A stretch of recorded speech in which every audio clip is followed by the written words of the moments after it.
Now, honey, I have a serious dilemma.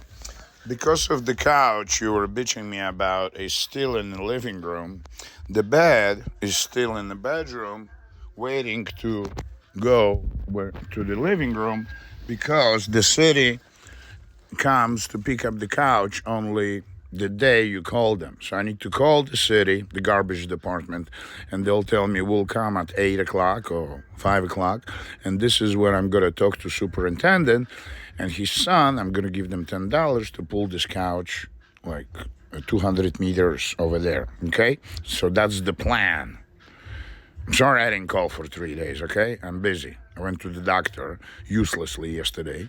I spent 5 hours, and I have to find a new clinic in my neighborhood. I'm not going back to a place where I show up half an hour late, what happened yesterday, for my doctor's appointment, primary. And there are 50 people in front of me. I never see anything like this. How long I'm going to be there? They're like 2 people in front desk. So it's a clinic with 3 doctors, 1 manager, who I'm always yelling, who I'm always arguing, blood facility, nurses who take your blood. Then there is supposed to be 5 front desk, but there were only 2. And 50 people, mothers with children, with 3 children, Mexicans who don't speak English, Arab women who don't speak English, and a security named Madison who knows me. And he even said, make a line over here, not to block, but over here to the bathroom, right? So I say, listen, Madison, this is 1:30. I didn't eat any food because I have to give blood today, right? When you're not allowed to eat. So what are you telling me? I'm going to sit here for 3 hours, 4 hours waiting to give blood? No. That's not my life. That's not how I'm going to do my life business. I'm your customer. My insurance company gives you $450 for today's visit. I understand. So I have a liberty of doing with this $450 whatever I want, do I? So I choose different clinic, period. I'm not particularly attached to this doctor. She's not of any special fucking beauty. I mean, yes, she is a beautiful Filipino woman who always wants to look at my dick just to see if I grown a 3rd ball, for instance. No, I have not grown a 3rd ball in 1 year, bitch. But my butthole was really itchy yesterday, so I thought it was infection. And I'm using antibiotic and everything and it doesn't help, so I thought it's a fungus. Yes, it's a fungus. I stopped by the fucking pharmacy after all. I walked out, right? I'm not gonna sit there. Because I yelled, for lunch I want 2 lobsters, bitches, with butter on the side. And I walked away. Madison was laughing, I said, it's a good name. Girls like this name and you're a good-looking son of a bitch. He looks like a fucking ox, like a triangle. Tall black man, like a 7-footer. Nah, he's not that tall. So anyway. So, the dilemma is, I really learned that I love this window by the bed, Here's my head, right? This is where I sleep. My head is under the Jesus and all the God business protection. This is my first painting. So this is my sainthood. This is what is saint to me. What is saint to me? Jesus Christ is my teacher.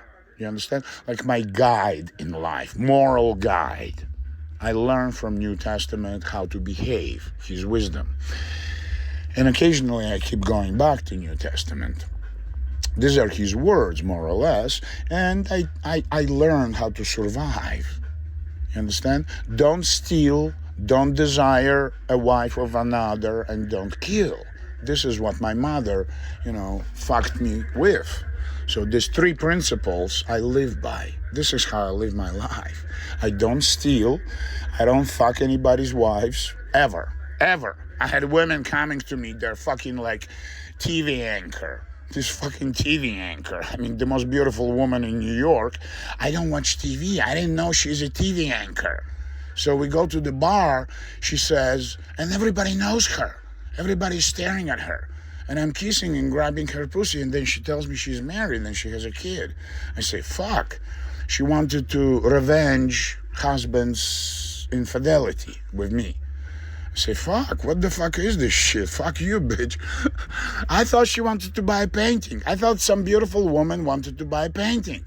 So I took her to a corporate showcase I had at the time in a place called Soho. It was a software company that had managed the website for Museum of Modern Art. And the owner's last name was Armenian guy, Bogoshan, his last name, Bogoshan. So the guy Bogoshan walks into a gallery where I was at on the board of directors called Ward Nasi Gallery, and I'm volunteering one day a week.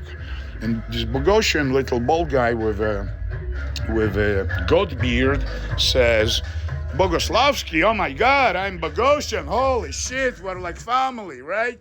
I say, I'm not Armenian, dude, I'm Russian. Oh, don't worry about it. Let me see your painting. Oh, fuck, I love your art. Listen, I have a big fucking company 3 blocks away. 5,000 square feet, 20 employees. Empty walls. Let's hang your shit, man. I have a conference room. We can hang like this big shit, man. Oh, how much do you want? I'll buy 1 or 2, and the rest you've got to like hang for a few months. Say, okay, let's do this. So on the other floor in his building in West Soho, there were art studios, and one of the artists was this young girl, well, my age, and she had this little studio like this. And when I organized opening reception in his corporation, his sponsorship, right, I invited everybody in the building, like the neighbors. Makes sense, right? So I invited all of the artists from the studios, including this young girl. Fuck, what's her name? She used to do this embroidery. So imagine shit like this. Where's my music? Imagine shit like this. A big canvas, linen. Like nothing but, what's her name? This color, with embroidery stitches like half an inch long. Just few lines, just like 5 lines. And all you can see is more or less a realistic copy, like 1-to-1, with disregard of human anatomy, actually, and perspective. What I mean, when the leg is like this in artwork, you see that foot? It looks smaller, and here it's too thick. So you as an artist need to realize that you need to make that leg foot a little bigger. Otherwise, it's going to be a curved linear perspective. Why is it curved right now?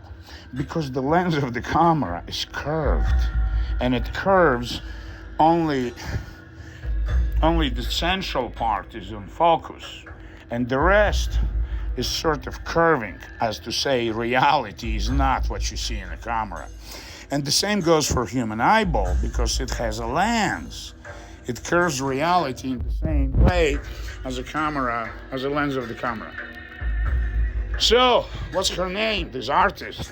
So she invites her boss, who she works for income in an artist studio. She's an assistant, and his name is Chuck Close, the guy in a wheelchair, the bald guy with glasses.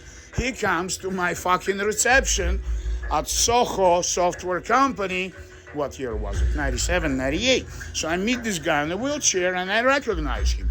What I didn't realize, his paintings sell for $5 million at the time. And I had a conversation with him.